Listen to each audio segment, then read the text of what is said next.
I think I want to let you do the honors since we are. Hold on. Okay, so I kind of want to let you do the honors since we are. You had graciously invited me to your home, your new home. So why don't you kind of let the people know where we are today? All right, so we are in my new backyard in beautiful Menifee, California. Yeah. We just moved in here, 3-4 weeks ago now. 3 weeks ago? Yeah, 3 weeks. We've been in the house already.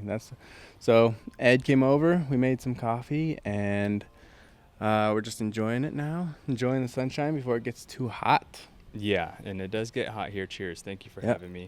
We decided to do this at Colton's house just because life gets busy at work. So, and I thought, why not do a podcast in like no better place than do it, especially when we're talking about espresso machines here where you have your espresso machine. And you did make me an espresso, and it was absolutely delicious. And I think I'm going to post. Hold on, I'm going to try to fix this. Do you hear me good? Yep. I think I'm going to try to post about it. There you go. Or I'm going to send videos of what Colton made me and like his setup here. We talked about it on last episode, but it was absolutely delicious, and his house is absolutely awesome. It takes me back to, this is something I appreciated of, there's a moment in time that I really appreciated. I don't think I've ever told you before, but yeah. So I knew Colton was in the middle of like trying to move into this house, and I asked you about it, or you told me about it, and I asked you about it one day, and like I know it was important to you and your family to get into a house because you were always in an apartment and your family's growing, and if anybody deserves to be like have their space, because I know you work hard. And I was like, oh God, I'm really pulling for Colton to get this house. But I was always scared to ask you because I didn't want to like be too intrusive, or like if you didn't get the house, I didn't want you like to remind you of like, oh dang, you didn't get the house, you know? Yeah. But what I really appreciated is that when you found out that you got the house, you called me and like I wasn't expecting it at all. I thought it was going to be like a work call or something. Yeah. So when you called me, he was like, hey, guess what? I got the house. I was like so happy for you, you know? Yeah. Yeah. And I was like happy for you by the fact that, because like I said, you and your family absolutely deserve like so much more than this, but I'm glad that you got into this house. Yeah. But at the same time, I was like, oh man, like it was really cool that he thought to call me. Yeah. And tell me the good news. And I thought, I was like, oh, that's really cool of him to do. Like I really appreciated that. Even though it was like nothing for me, I was like, oh, dang, that's really cool of him to do. Yeah, I mean, I know you really care about like these things a lot. So it was actually funny because I called my brother, so he's the first one, and then I call you. Yeah. And then you're the only people I really told. Really? Yeah, because I was like, oh, those are gonna be like two most like. Those are going to be the two people that are like the most stoked for us because we finally got a house. So yeah, we're stoked. Especially my daughters. They're really, like you saw them playing today, just running around like crazy, like going outside, inside, backyard, to the living room, to their room. Yeah. So it's just cool because you don't really get that in an apartment. And we were in that apartment for 4 whole years, so that was most of their lives. Alicia's whole life, and then most of Harlow's full life. So going to this house was just it was a blessing. So it was really cool. Yeah, I could tell like there's a big difference because I've been to your apartment before, and now I'm here for the first time, and I could tell like it reminds me of like when Eloise was able to have like her own backyard after living in an apartment. And like I want to be outside, and you have all these room for like all these activities, and this is just the beginning. Like I see a balance beam here, bikes already, trampoline. Yeah, that's just the beginning. It's probably going to be so much more for the kids, and like it to me it gets overwhelming at some times because like even though you have a house and you have more space, it just you find it finds a way to get more just cluttered because you have more space, right? Yeah. But there will be an instance where we're not going to have all these toys in our house, and there's not going to be anything other than just like blank space or like new furniture. And you'll think back, I was like, oh man, I miss having some of these toys around, and like having my kids in their backyard do all these activities. And So yeah, again, like I'm so happy for you guys, and this house is awesome. Your brew bar is awesome. The coffee you made me was delicious. So that being said, welcome to another episode of Grind Culture Podcast. This is a special Colton's House episode, and this is kind of just a second part to what we were discussing last week, and that is coffee equipment. Mm-hmm. And like I said, you made me an espresso, or rather a latte on your espresso machine. Yep. So I guess let's just start off with that. Like, espresso has, like, as far as espresso machines go, explain what yours is, like the mods that you did to it, and if you can, just like what the intricacies and like the little details of an espresso machine does, and like how it processes an espresso. Okay. So I have the Gaggia Classic Pro, and that's just like a basic model of an espresso machine. I'd say that's like your introduction machine to a 58 millimeter portafilter. So that's probably like the cheapest machine you can get for a 58. But the reason why I got it, I used to have a Breville just like yours, and I really just wanted to like upgrade a little bit to the bigger portafilter, because I know a lot of like recipes and like the classic espresso ratios is for a 58 and not a 54 millimeter. So I really wanted to upgrade to the next thing. I wanted a more expensive one, but I couldn't afford it. So I had this opportunity from Cameron to buy his old one, so which was really cool. So I was like, oh, heck yeah. Perfect timing. I sold my Breville, and I got this Gaggia. And then I also wanted it because I knew already in advance that you can do mods to this machine. So a lot of machines you can't really work on. You can't upgrade it at all. It's like, it kind of is what it is. You can like maybe buy fancier accessories to it, but you can't do mods like in the machine. So I wanted this machine, so I got it. And then I have done mods to it. So Cameron already put a new spring into it, a 9-bar spring, because when you're pouring espresso, you want 9 bars of pressure to go through that puck of coffee.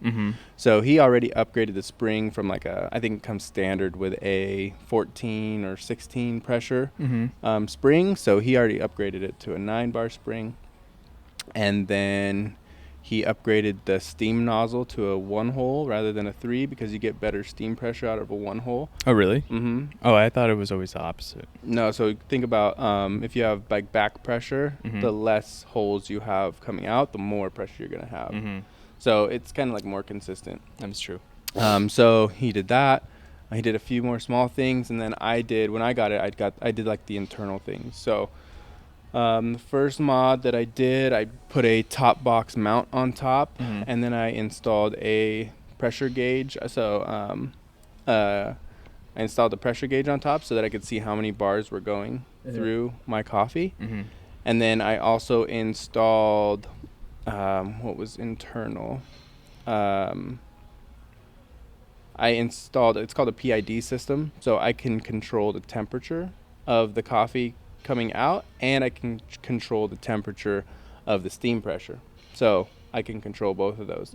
And then I have one more mod that I want to do, and that's a dimmer control, and that is I can control the bars of water going through the coffee.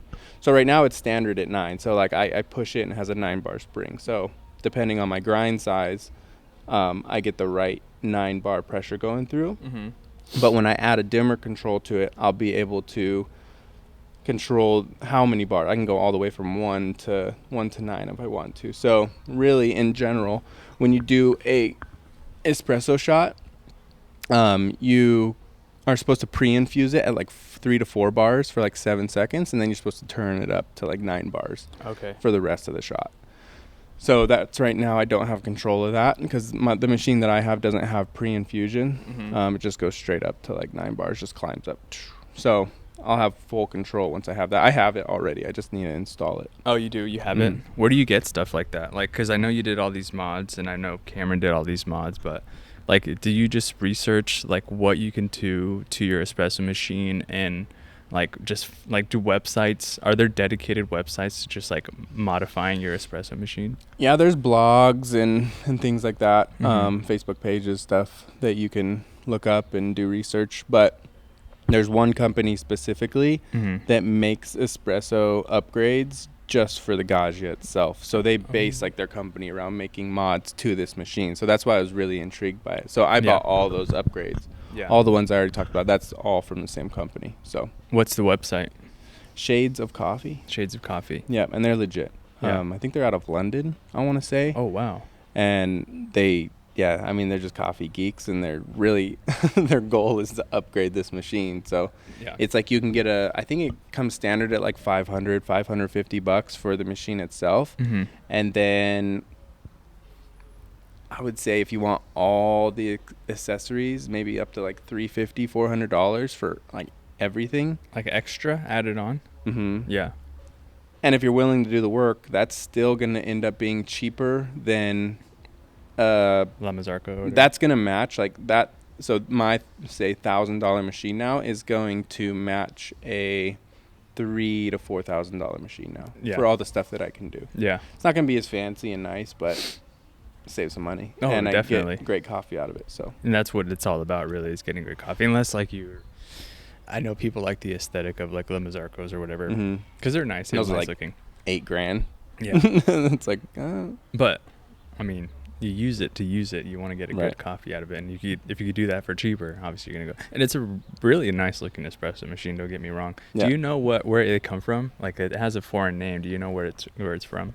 I'm not sure exactly where they come from, but I know they started out in the UK. So I think they were there first, and then finally they had they branched off to the US. So. Oh, really? Mm-hmm. So now they have two going. I know they have two different sites, and even like their Instagram pages, they have different ones for each one. I never thought of the UK being like a staple of coffee in general, because I always affiliated to them, and I'm sure a lot of other people do, to like tea. Yeah. But James Hoffman is English, right? Yeah, London. Yeah. And that's huge. They were specialty coffee before the US was, so. Yeah. So, I mean, a little respect to the UK, I guess. I had no idea that they were like so into coffee, but the more I learn about coffee, like there's a lot of good things happening over in the UK. Like, I think they're the ones that pushed it first.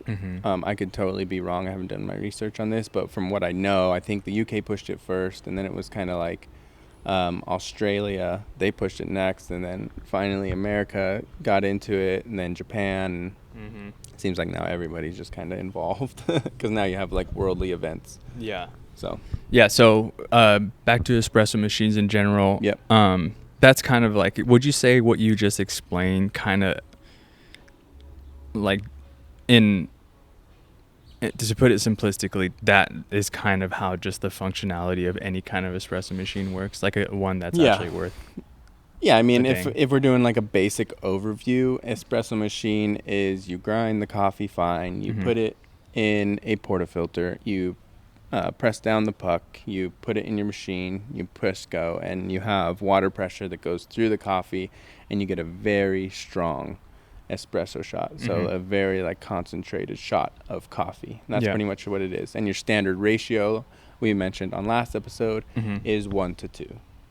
So if you're putting 18 grams or 20 grams into the portafilter, you want to double the water going through that. So let's just say 20. Then you do 40 grams of coffee coming out. Oh, I didn't know that actually, because I don't have like access to the measurement of water that's going through, at least on my machine, like through the portafilter at any given moment. Yeah, I just put the scale under my cup. Oh, that's smart. And that's why people do it out. Yeah.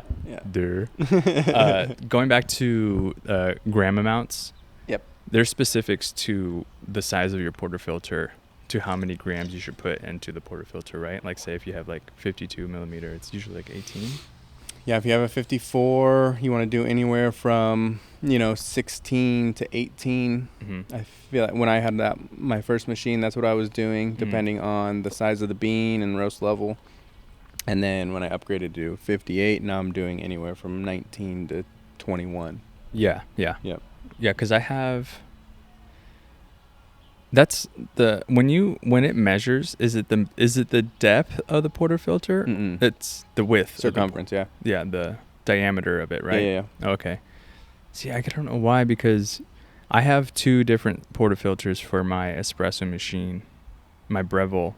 Yep. and one fits 18 grams perfectly, and the other Mhm. one fits 20 grams to 22. Oh wow, that's a lot. I know. So I don't know why that's so like such a big difference on what's inputting, because our portafilters aren't universal as far as like, obviously they're not, because the diameter is different, so it's going to fit differently into the espresso machine.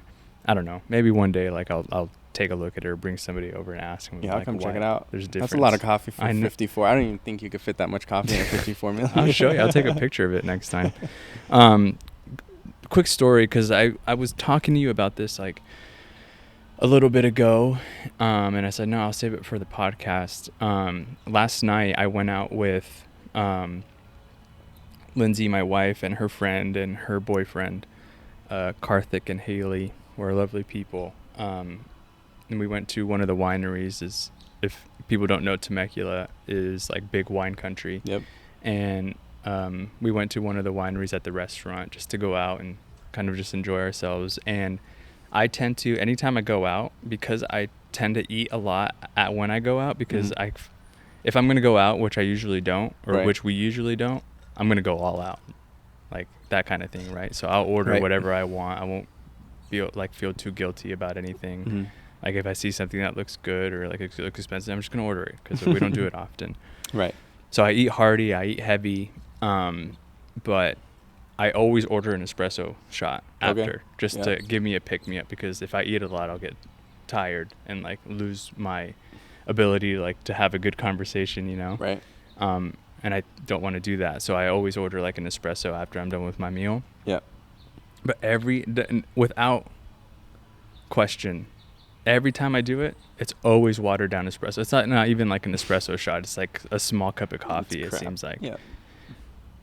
I don't know why like restaurants don't know how to pour an espresso shot. I guess maybe they don't have like the functionality of an espresso shot. So if someone says like they want an espresso, maybe they just like over extract like a drip coffee or something and just put it in like a very little cup. Right. But that's so frustrating that like restaurants don't take some kind of like, I don't know. I think coffee, like an espresso shot in particular, should be like universally like known throughout restaurants and coffee shops and wherever, just to like, because people want the espresso, like why not like put in the effort. Right. So that was really annoying, and like it sucks that people like, or restaurants don't know how to make a good espresso. Right. But again, going back to like espresso machines being at home now, that's the luxury of like what people get now, and like it's such a big thing to have your espresso machine at home.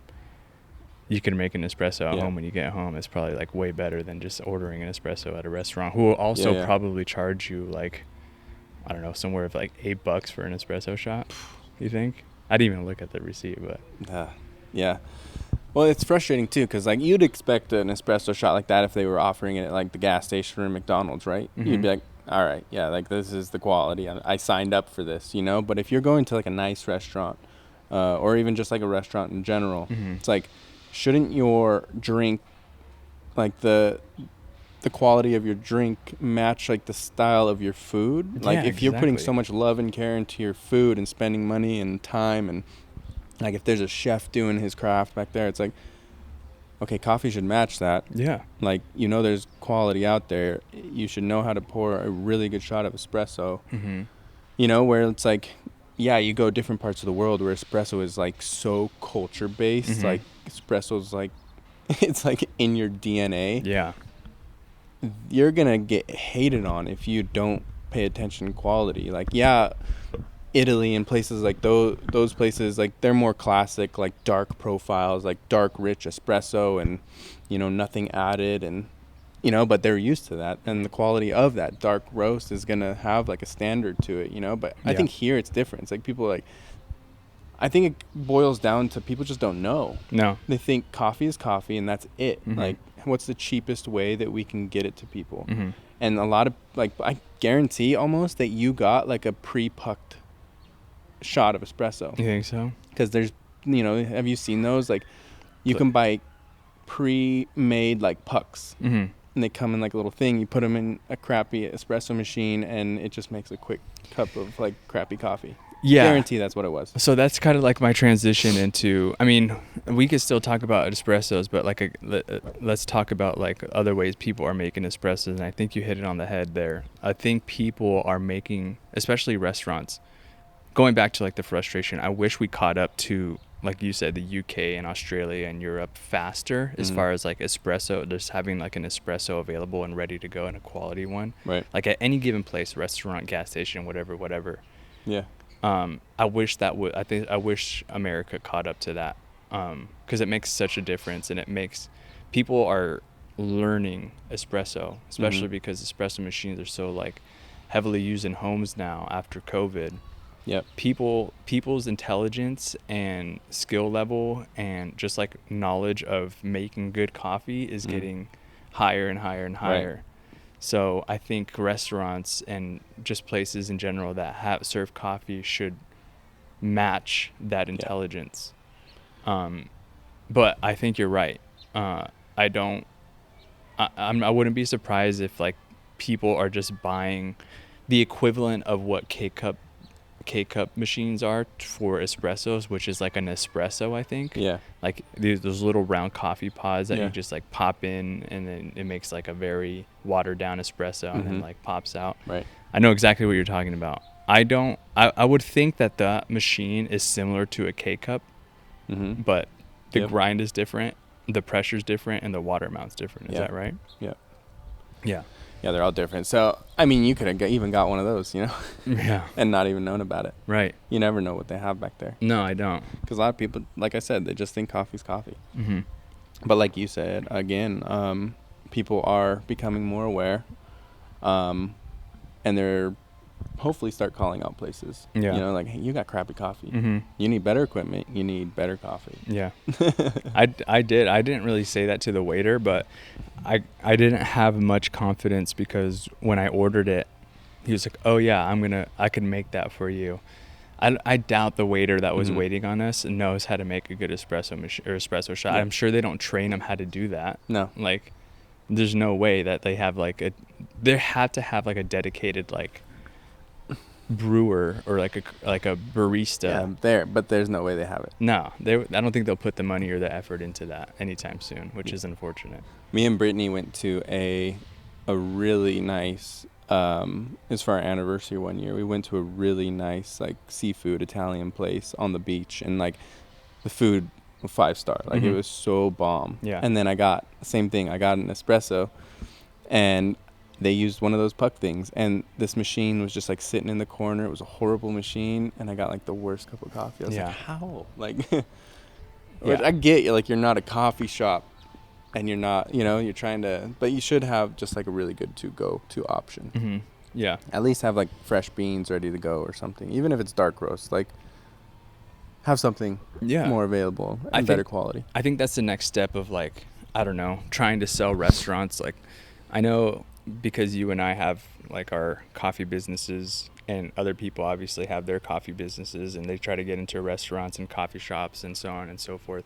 I think it's our duty, if we were trying to sell to like a restaurant in particular, we got to like kind of, I think a good way to get in is like, look, people know what good coffee is now. Right. And if you buy my coffee, I could show you how to make good coffee with the coffee that I'm selling you. You need this equipment, and it's like very easy.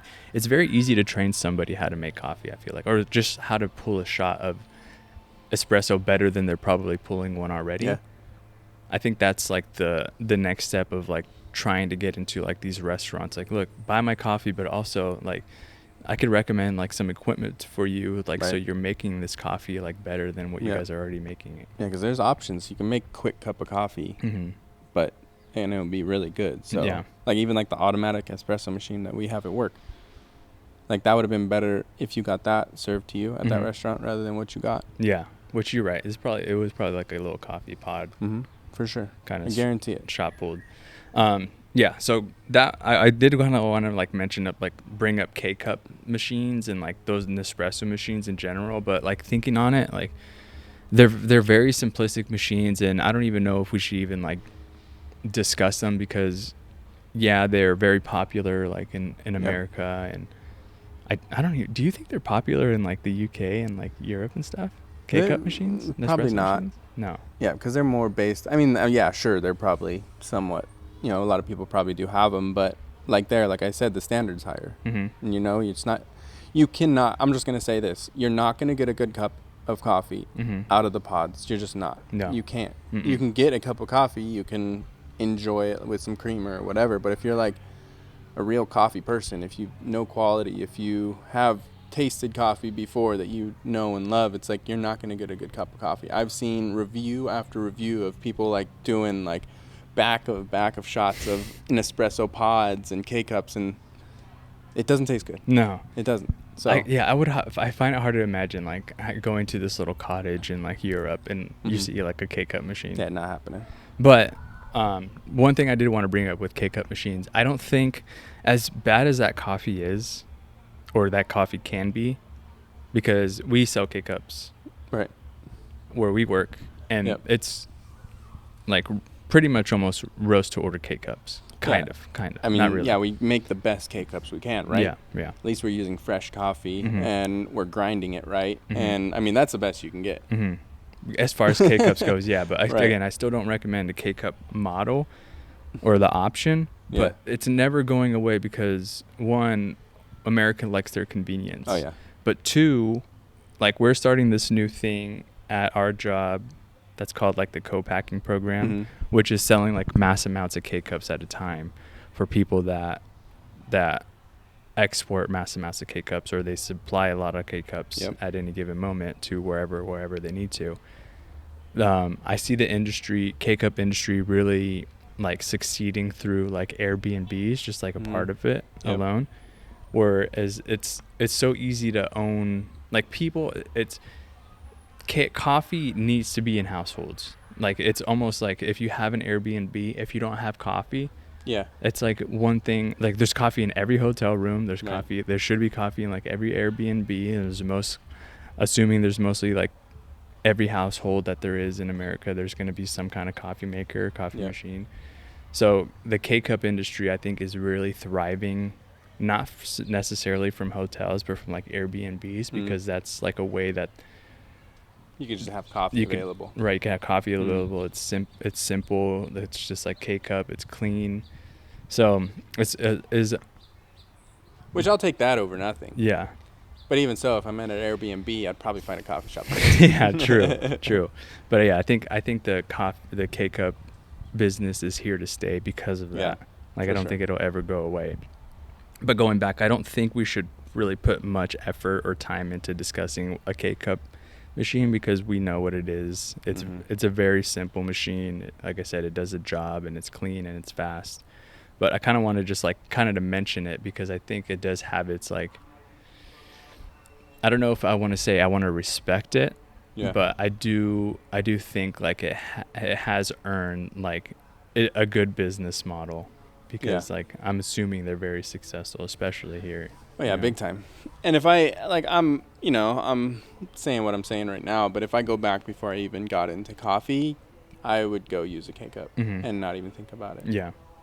But I wasn't drinking black coffee. I wasn't really caring. It was just like caffeine, Yeah. K-cup right there. Like, let's go. Yeah. Like if me and Brittany were on a work trip or something, why not? Yeah, that's true. So it's hard. Once you're like in it, it's hard to like go back and think like about the buyer, about people that are just like not really caring. Yeah, So. exactly. So yeah, going back to like espresso machines, we discussed yours. I have a Breville at home, and I mentioned before, I don't really know the ins and out of my Breville machine like your espresso machine, but I know how to operate it, and I think I could operate it well because I know what, after some time of being around you and being at work, I know what a good espresso machine should taste like, and I'm still learning even like to this day, right? Right. So I know my espresso machine really well, but I do have dreams and wishes of owning a better espresso machine. Yeah.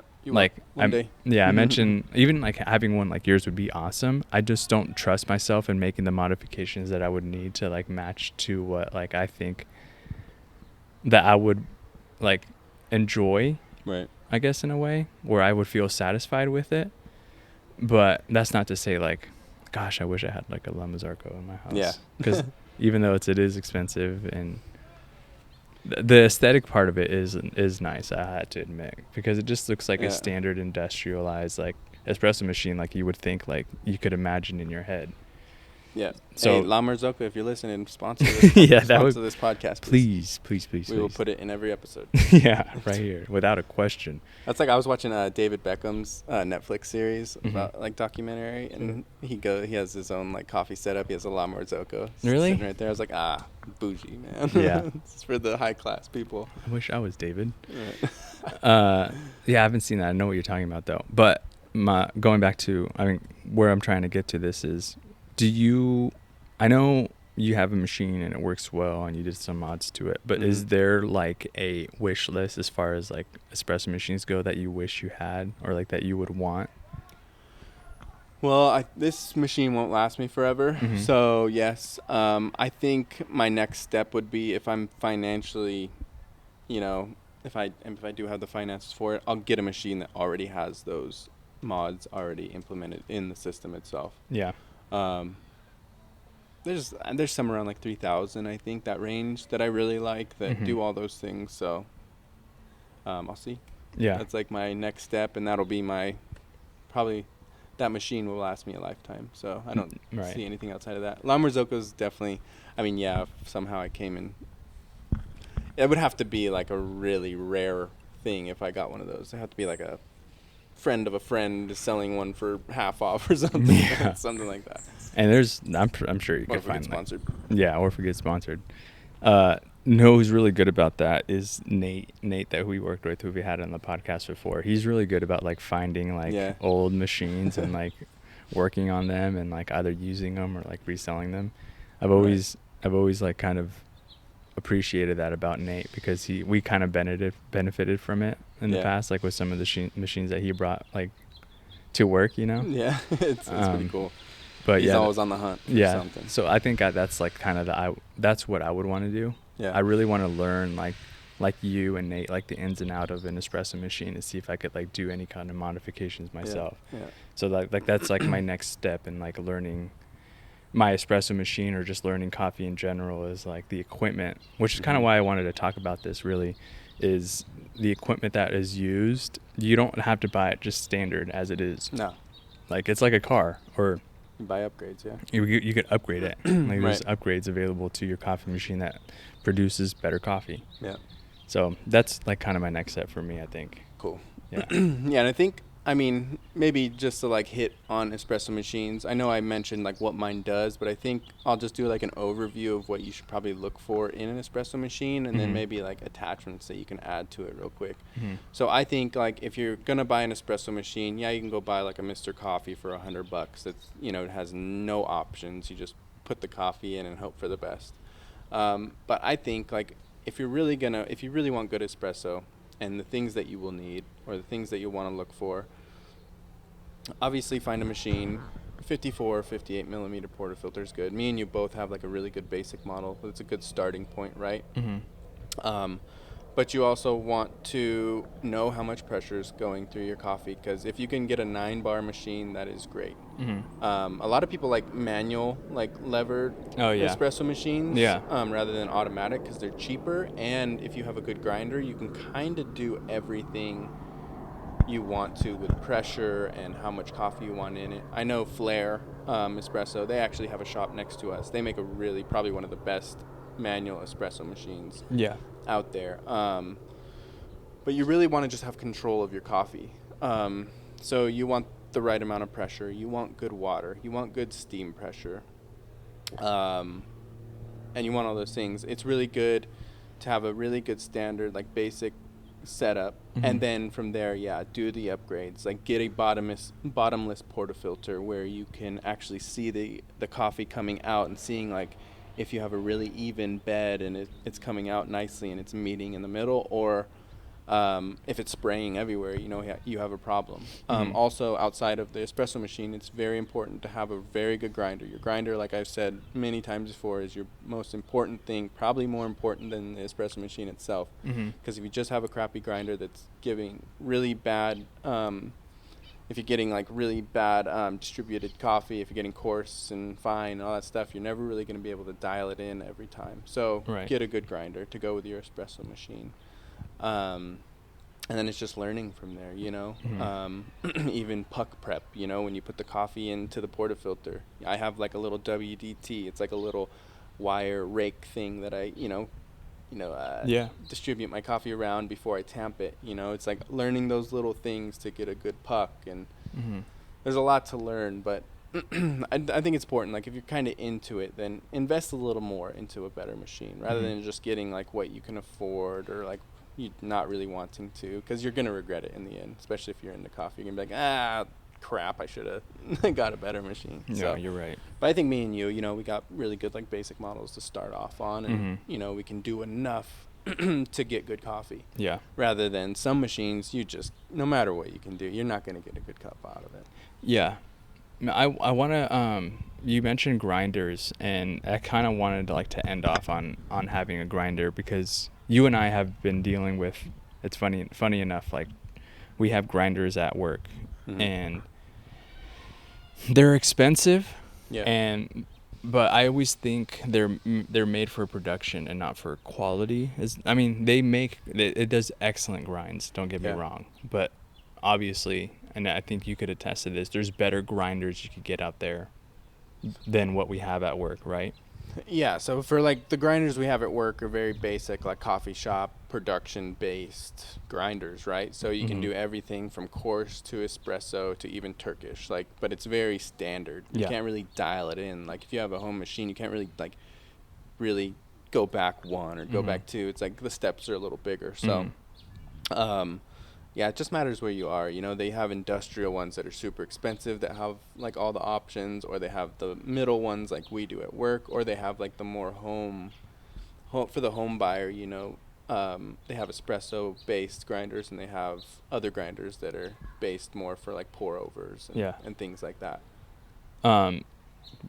There's different I've heard burr grinder. I've heard blade grinder.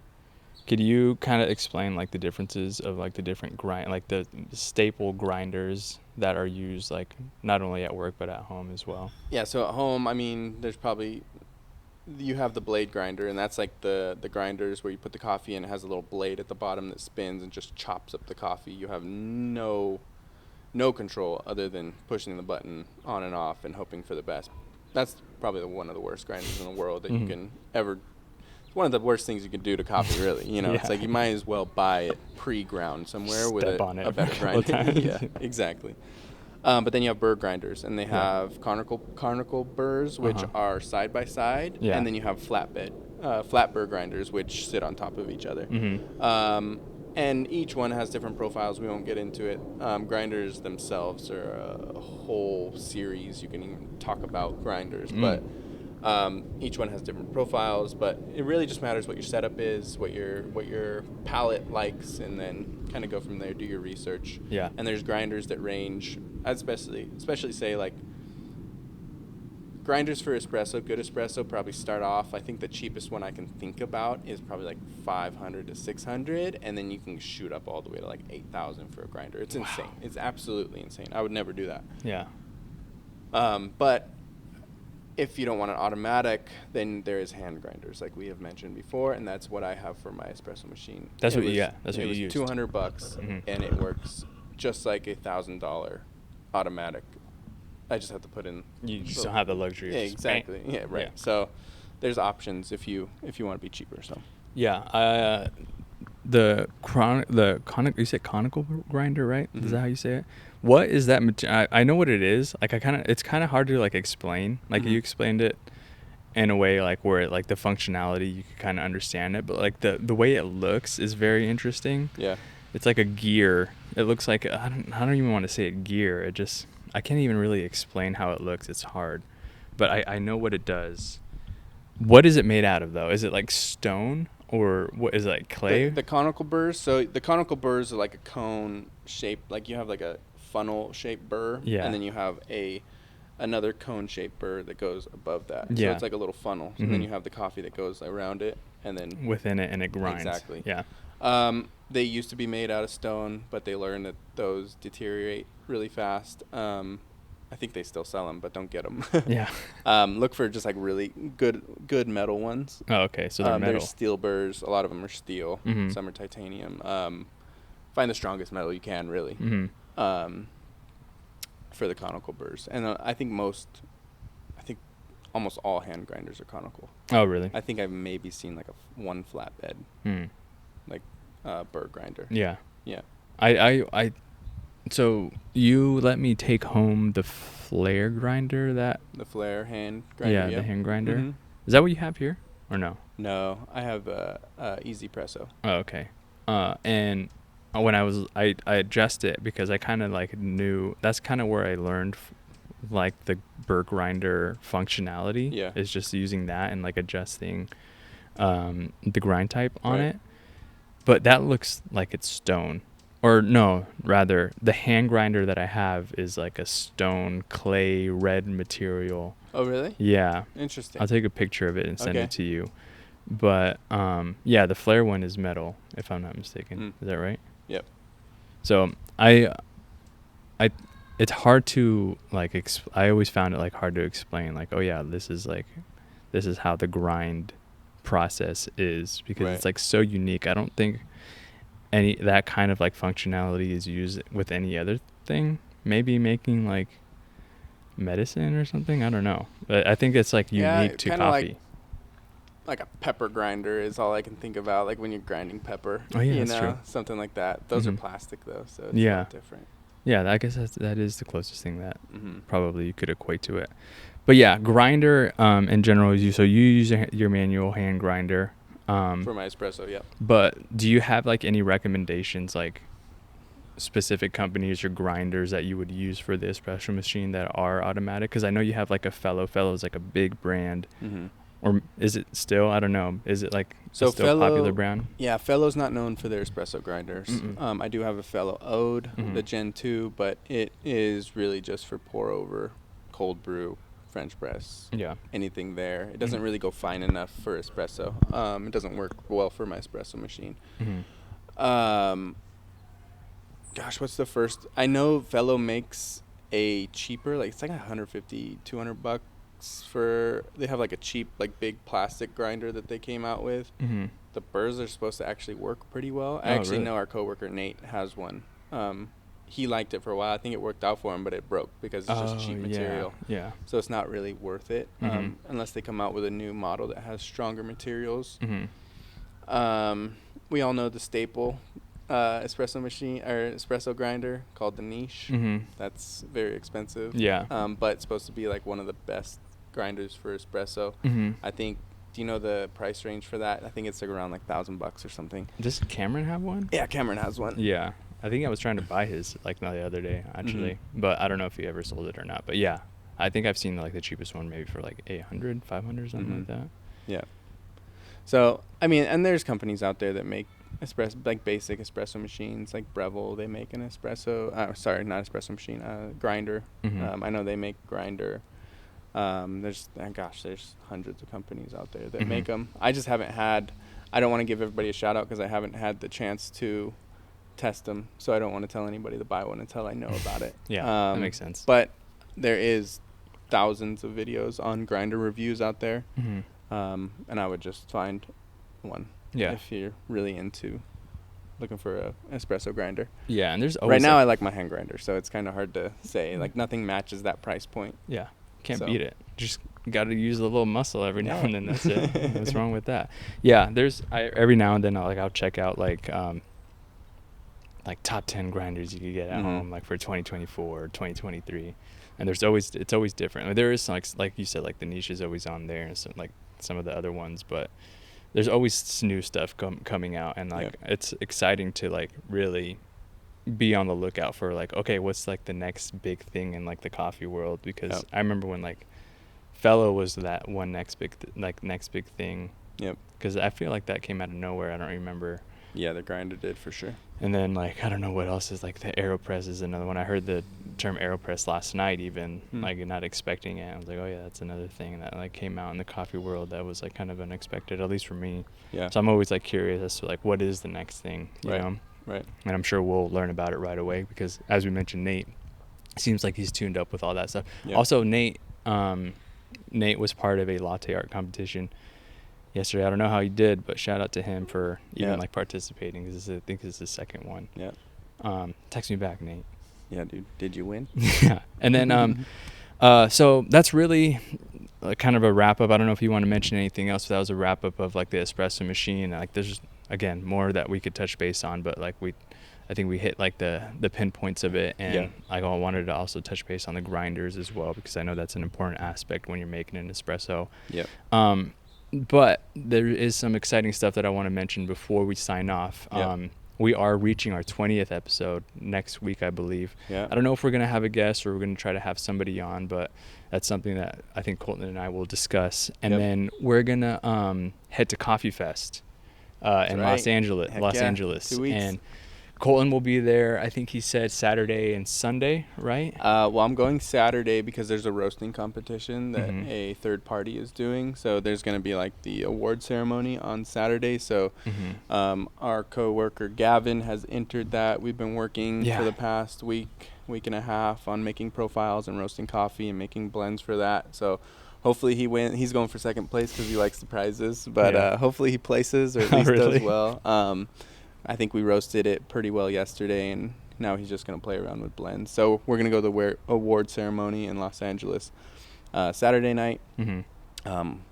Maybe I'll find a place to stay Saturday night, and then I'll go to Coffee Fest on Sunday. So I'll be there Sunday. Yeah. Yep. And then maybe having Gavin as a guest would be on that, just like to us going through that process and explaining the competition would be cool. Yeah, so maybe we could ask him, and we could just like run through like what his experience has been so far.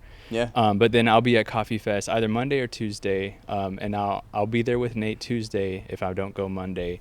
But I'm gonna try to vlog it, and I'm assuming you're gonna take videos and photos too. So I'll get with you to see if you could take some like footage while you're there, just to see like check out what you see. Yeah. I'm gonna vlog it and just kind of like tape and maybe have like a mic and just experience what I see. Okay. And they'll do an episode on it afterwards, Yeah, we'll do a wrap-up episode on like what we experienced and how much fun we had with it and like what we learned and what we saw. That's exciting. That's a cool thing to look out for, because I think that's like a next big thing that we're going to be doing like in our, like as far as our coffee journey goes, is like just being we talk so much about being part of the community, but it's also getting out there and like joining the community and doing events like this. And I think Coffee Fest is like a good way to start. Yep. So look out for that. We'll keep you posted on who the next guest will be. Yep. Maybe Gavin. And again, Colton, thank you for having me over at your house. We should do this more often. It's like beautiful out here today. It's not getting as hot anymore. Like being outside just feels like a little bit better sometimes than being stuck inside. Yeah, we will, especially as fall time comes around. Yeah, we'll definitely do this more. So again, thank you for listening. Please subscribe, please like this video, and if you have any comments or anything that you want to tell us, you know where to reach us. Peace Guys.